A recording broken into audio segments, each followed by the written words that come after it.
प्रकार की एक असूल पे रहना हमारे यज्ञ के लिए कितना कारआमद रहा था।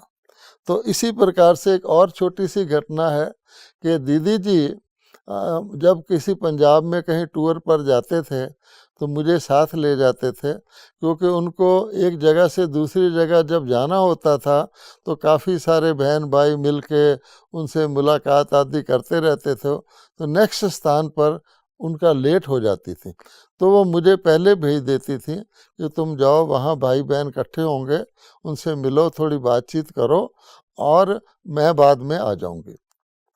तो हर स्थान पर ऐसा हुआ करता था। एक स्थान पर दीदी जी ने मुझे इन एडवांस भेज दिया और वहाँ मैं सेंटर पर गया, तो वहाँ की बहनों ने कहा अभी भाई बहन तो इकट्ठे नहीं हुए हैं, बाद में जब दीदी जी मुलाकात करेंगी उस वक्त आप क्लास करा देना, आप पहले खाना खा लो। मैंने कहा भाई मैं भोजन नहीं कर सकता, दीदी जी आ जाएंगी। तो बोले नहीं, वो एक स्टोर में मुझे ले गए, स्टोर में जहाँ चादरें वगैरह का स्टॉक रखा रहता है, वहाँ मुझे, मैंने ना करने पर भी उन्होंने मुझे कहा वहाँ ला के तुम भोजन कर लो। अभी मैंने भोजन शुरू ही किया था तो दीदी जी आ गए, और दीदी जी आ गए और पर चांस उन्होंने पहले ही कमरे में जहाँ वो स्टोर था उसमें कहा कि यहाँ कौन है, उन्होंने कमरा खोल लिया। अब मेरे लिए तो बहुत दिक्कत का विषय हो गया, मैं वहाँ थाली में भोजन कर रहा था और दीदी जी आ गए, था तो वो स्टोर।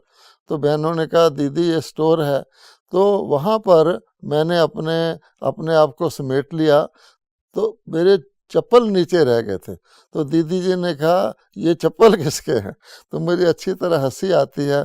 फिर बहनों ने बताया कि ये ब्रिजमोहन के हैं, इसको हमने भोजन करवा दिया था।